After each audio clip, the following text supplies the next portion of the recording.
ആയുർവേദ ശാസ്ത്രം വ്യക്തിനിഷ്ഠമാണ്. വളരെ സബ്ജക്റ്റീവായൊരു ചികിത്സാ ശാസ്ത്രമാണ് ആയുർവേദം എന്ന് പറയുന്നത്. കുട്ടികളുടെ ചികിത്സയെപ്പറ്റി മാത്രമല്ല, അവരുടെ ആരോഗ്യ സംരക്ഷണത്തിനായിക്കൊണ്ടും ഈ സബ്ജക്റ്റീവായിട്ടുള്ള രീതി ആയുർവേദം സ്വീകരിച്ചു വരുന്നുണ്ട്. ആരോഗ്യ സംരക്ഷണ ഉപായങ്ങളിൽ വെച്ച് ഒരുപാട് നമുക്ക് പരിചയമുള്ള ഒരുപാട് പദങ്ങളൊക്കെ ഉണ്ട്. എണ്ണ തേപ്പിക്കുക, കുളിപ്പിക്കുക, നെറുകയിൽ പൊടി തിരുമുക, അതുപോലെ തന്നെ കണ്ണെഴുതാൻ സാധിക്കുമോ, ഇങ്ങനെയുള്ള ഒരുപാട് ചോദ്യങ്ങളായിക്കൊണ്ട് രക്ഷിതാക്കൾ പലപ്പോഴും ഒരു ചികിത്സ നിലയിൽ നമ്മളോടൊന്ന് സമീപിക്കാറുണ്ട്. അപ്പോൾ അതിൽ ഓരോന്നിലും ആയുർവേദം നിഷ്കർഷിക്കുന്ന കാര്യങ്ങളെപ്പറ്റി നമുക്കൊന്ന് ആലോചിക്കാം. ഇതിലേറ്റവും പ്രധാനപ്പെട്ട കാര്യം കുട്ടികൾ എണ്ണ തേപ്പിക്കുക എന്നുള്ള വിഷയം തന്നെയാണ്. ഏറ്റവും കൂടുതൽ രക്ഷിതാക്കൾ വന്ന് ചോദിക്കുന്ന സംശയവും ഈ ഒരു വിഷയവുമായിട്ട് ബന്ധപ്പെട്ടുള്ളതാണ്. എണ്ണ തേപ്പിക്കുന്ന രീതി എങ്ങനെയാണ്, എന്തൊക്കെ എണ്ണകൾ നമുക്ക് സെലക്ട് ചെയ്യാം, എപ്പോഴാണ് എണ്ണ തേപ്പിക്കേണ്ടത്, ഏതൊക്കെ കുട്ടികൾക്ക് എണ്ണ തേപ്പിക്കാൻ പാടില്ല, ഇങ്ങനെ 100 സംശയങ്ങളുമായി രക്ഷിതാക്കൾ നമ്മുടെ മുമ്പിൽ എത്താറുണ്ട്. ഒരു കുഞ്ഞ് ജനിച്ച സമയം മുതൽ നമുക്ക് എണ്ണ എപ്പോഴാണ് ആ കുട്ടിയുടെ ദേഹത്ത് പുരട്ടേണ്ടത്, ഇതാണ് നമ്മുടെ ആദ്യത്തെ സംശയം അല്ലേ. ഇതിൽ സാധാരണഗതിയിൽ നമ്മൾ ഒരു രോഗി അല്ലെങ്കിൽ ഒരു രക്ഷിതാവ് എന്ന് ചോദിക്കുമ്പോൾ നമ്മൾ ആദ്യം അഡ്വൈസ് ചെയ്യാറുള്ളത് അയാളുടെ പൊക്കിൾ കൊടി വീണ് പോയതിന് ശേഷം പൊക്കിളിൻ്റെ ഭാഗത്ത്, ബാക്കിയുള്ള ശരീരത്തിൻ്റെ എല്ലാ ഭാഗത്തും നമുക്ക് കുഞ്ഞ് ജനിച്ച് ഉടനെ തന്നെ എണ്ണ പുരട്ടൽ ആരംഭിക്കാവുന്നതാണ്. ഇതൊരു ജനറൽ ഇൻസ്ട്രക്ഷനാണ്. അതിനകത്ത് ഒരുപാട് വ്യക്തിഷ്ഠമായിട്ടുള്ള സമീപനങ്ങൾ നമുക്ക് ആവശ്യമുണ്ട്.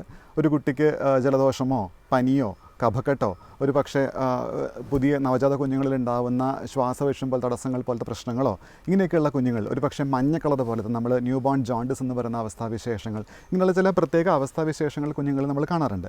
അത്തരത്തിലുള്ള അവസ്ഥകളിലൊന്നും തന്നെ നമ്മൾ എണ്ണ പുരട്ടൽ പൊതുവെ നമ്മൾ അഡ്വൈസ് ചെയ്യാറില്ല. ഇങ്ങനെയൊന്നും ഇല്ലാത്തൊരു കുഞ്ഞിന് നമുക്ക് എങ്ങനെ എണ്ണ പുരട്ടാനുള്ള കാര്യം നമ്മൾ ആലോചിക്കുന്നത്. ഇതിൽ ഞാൻ ആദ്യം പറഞ്ഞ ഒരു കുഞ്ഞ് ജനിച്ച ഉടനെ തന്നെ നമുക്ക് എണ്ണ പുരട്ടാമെങ്കിലും പലപ്പോഴും ആശുപത്രികളിൽ നിന്ന് ഡിസ്ചാർജ് കഴിഞ്ഞ് വീട്ടിലെത്തുമ്പോഴേക്കും ഒരു 5-6 ദിവസമൊക്കെ ആവും. അപ്പോൾ നമുക്ക് ഒരു 5ാമത്തെ 6ാമത്തെ ദിവസം മുതൽ എണ്ണ പറ്റുന്ന രീതിയെ പറ്റിയാണ് നമുക്ക് ആലോചിക്കേണ്ടത്. ഒരു രക്ഷിതാവിൻ്റെ ആദ്യത്തെ സംശയമാണ് ഈ പറഞ്ഞ എണ്ണ പുരട്ടുന്ന സമയത്ത് കുട്ടിയെ എങ്ങനെയാണ് കിടത്തേണ്ടത്, എവിടെ കിടത്തി അഭ്യംഗം ചെയ്യണം. അഭ്യംഗം എന്നുള്ള വാക്കാണ് പലപ്പോഴും എണ്ണ പുരട്ടുന്നതിന് ആയുർവേദത്തിൽ പറയാറുള്ളത്. അപ്പോൾ ഇതെങ്ങനെ ചെയ്യണം, എത്ര സമയം ചെയ്യണം എന്നൊക്കെ അന്വേഷിക്കാറുണ്ട്. സാധാരണഗതിയിൽ ഒരു കുഞ്ഞ് കയ്യിൽ നിന്ന് വഴുതി പോവാത്ത രീതിയിൽ എങ്ങനെയാണോ രക്ഷിതാവിന് അഭ്യംഗം ഈ എണ്ണ തേപ്പിക്കാൻ സാധിക്കുക, അത് സ്വീകരിക്കുകയാണ് ഏറ്റവും പ്രധാനപ്പെട്ട കാര്യം. അതിൻ്റെ ഒരു ടെക്നിക്കൽ കാര്യങ്ങളെ പറ്റിയൊക്കെ ആലോചിക്കുന്നതിനേക്കാളും മുന്നേ തന്നെ കുഞ്ഞിൻ്റെ സുരക്ഷ, സേഫ്റ്റിയാണ് ഏറ്റവും പ്രധാനപ്പെട്ട കാര്യം. ഒരു എണ്ണ സെലക്ട് ചെയ്യുന്ന സമയത്ത് നമുക്കറിയാം മാർക്കറ്റിൽ നിന്ന് ഒരുപാട് എണ്ണകൾ നമുക്ക് ലഭ്യമാണ്. ബലാ തൈലമെന്നും ധാന്വന്തരം തൈലമെന്നും ഒരുപക്ഷെ നാൽപ്പാമരാതി, ലാക്ഷാതി, ഇങ്ങനെയുള്ള എണ്ണകളുടെ പേരൊക്കെ സുപരിചിതമായിരിക്കും രക്ഷിതാക്കൾക്ക്. എന്നാൽ ഇത്തരം മരുന്നുകൾ ചേർത്ത് തയ്യാറാക്കിയ എണ്ണകളേക്കാൾ ഏറ്റവും അഭികാമ്യം നമ്മുടെ നാട്ടിലൊരു കുഞ്ഞിന് ഏറ്റവും ബെസ്റ്റ് എന്ന് പറയാൻ സാധിക്കുന്ന ഒരു എണ്ണ തീർച്ചയായും വെന്ത വെളിച്ചെണ്ണ എന്ന് നമ്മൾ പറയുന്ന വെർജിൻ കോക്കനട്ട് ഓയിൽ, നാളികേരം വെന്ത വെളിച്ചെണ്ണ എന്ന് പറയുന്ന നാളികേര പാലിൽ തയ്യാറാക്കുന്ന വെളിച്ചെണ്ണ തന്നെയാണ്. ഈ വെളിച്ചെണ്ണ പുരട്ടുന്ന സമയത്ത് നമ്മൾ എപ്പോഴും ശ്രദ്ധിക്കേണ്ട ഒരു പ്രധാനപ്പെട്ട കാര്യമുണ്ട്. ഒരു കുഞ്ഞുവാവ ഉണ്ടായിട്ടേ ഉള്ളൂ, ആ വാവയുടെ ദേഹത്ത് എണ്ണ പുരട്ടുന്ന സമയത്ത് ആദ്യം എപ്പോഴും ദേഹത്ത് വേണം എണ്ണ പുരട്ടുവാൻ വേണ്ടി. തലയിൽ എണ്ണ പുരട്ടേണ്ടത് ദേഹത്ത് എണ്ണ പുരട്ടി കഴിഞ്ഞതിന് ശേഷം മാത്രമേ തലയിൽ നമ്മൾ എണ്ണ പുരട്ടാൻ വേണ്ടി പാടുകയുള്ളൂ. ഈ എണ്ണ പുരട്ടുന്ന സമയത്ത് പലപ്പോഴും നമുക്കൊരു സംശയം ഉണ്ടാകും, നമ്മൾ എത്രമാത്രം അമർത്തി വേണം എണ്ണ പുരട്ടാൻ വേണ്ടി, നമ്മുടെ കൈ ചൂടാക്കേണ്ട ആവശ്യമുണ്ടോ, എണ്ണ പുരട്ടിന് ശേഷം ഒരുപാട് സമയം വെക്കേണ്ട ആവശ്യമുണ്ടോ, ഇങ്ങനെയൊന്നും ഇതിനകത്തൊരു കോംപ്ലിക്കേഷൻ ക്രിയേറ്റ് ചെയ്യേണ്ട യാതൊരു ആവശ്യവും സാധാരണഗതിയിലില്ല. ഒരു കുഞ്ഞിൻ്റെ ദേഹത്തിൻ്റെ എല്ലാ ഭാഗവും കവർ ചെയ്യുന്ന പോലെ വളരെ മൃദുവായിട്ട് തലോടുകയാണ് എണ്ണ പുരട്ടുക എന്ന് പറയുമ്പോൾ നമ്മൾ ശ്രദ്ധിക്കേണ്ട കാര്യം. അല്ലാതെ നമ്മുടെ പ്രഷറിനേക്കാൾ വിട്ട് രക്തയോട്ടം ശരീരത്തിൻ്റെ എല്ലാ ഭാഗത്തേക്കും എത്താവുന്ന രീതിയിൽ ശരീരത്തിൻ്റെ എല്ലാ ഭാഗത്തേക്കും കൈയൊന്ന് എത്തിക്കുക രക്ഷിതാവിൻ്റെ. ഇതാണ് ഏറ്റവും പ്രധാനപ്പെട്ട കാര്യം. അത് നമുക്ക് ഒരുപക്ഷെ സർക്കുലറായിട്ട് വട്ടത്തിലും നീളത്തിലും ഈ 2 രീതിയിൽ മാത്രം നമുക്ക് ആലോചിച്ചാൽ തന്നെ ഈ എണ്ണ പുരട്ടൽ ഏറെക്കുറെ ശരീരത്തിൻ്റെ എല്ലാ ഭാഗത്തേക്കും നമുക്ക് എത്തിക്കുവാൻ വേണ്ടി സാധിക്കും.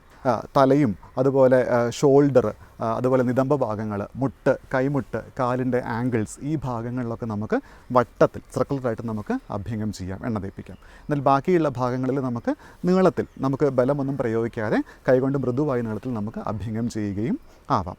ഞാൻ ആദ്യം പറഞ്ഞതുപോലെ എപ്പോഴും ദേഹത്ത് എണ്ണ തേച്ച് കഴിഞ്ഞതിന് ശേഷം മാത്രം തലയിൽ അഭ്യംഗം ചെയ്ത് നമ്മൾ പ്രത്യേകം ശ്രദ്ധിക്കുക. തലയിൽ എണ്ണ തേപ്പിക്കുമ്പോൾ ശ്രദ്ധിക്കേണ്ട ഒരു കാര്യം എന്താ വെച്ച് കഴിഞ്ഞാൽ, നമ്മൾ കുറച്ചുകൂടി മുതിർന്ന കുട്ടി, ഇപ്പം പുതിയൊരു നവജാതനായിട്ടുള്ള കുഞ്ഞാണെങ്കിൽ നമ്മളത് ചെയ്യില്ല. പക്ഷേ ഒരു മുതിർന്ന കുട്ടിയിൽ നമ്മൾ പലപ്പോഴും ദേഹത്ത് എണ്ണ തേക്കാനൊക്കെ വിട്ടുപോയിട്ട് തലയിൽ തേച്ച കൈകൊണ്ട് തന്നെ ദേഹത്തേക്ക് വീണ്ടും തൊടാനുള്ള ശ്രമം നമ്മുടെ ഭാഗത്ത് നിന്ന് ചിലപ്പോൾ ഉണ്ടാവും അല്ലേ.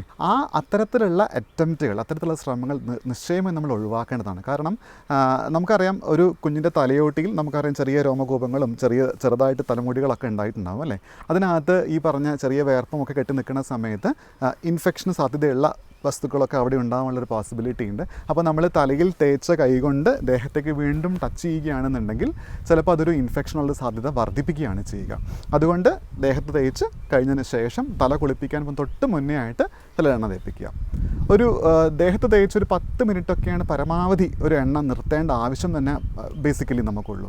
നമ്മൾ ഒരു അരമണിക്കൂറോ 3/4 മണിക്കൂറൊക്കെ വെക്കുന്നൊരു ചിട്ടയൊക്കെ പലപ്പോഴും രക്ഷിതാക്കൾ സ്വീകരിക്കുന്ന കാണാറുണ്ട്.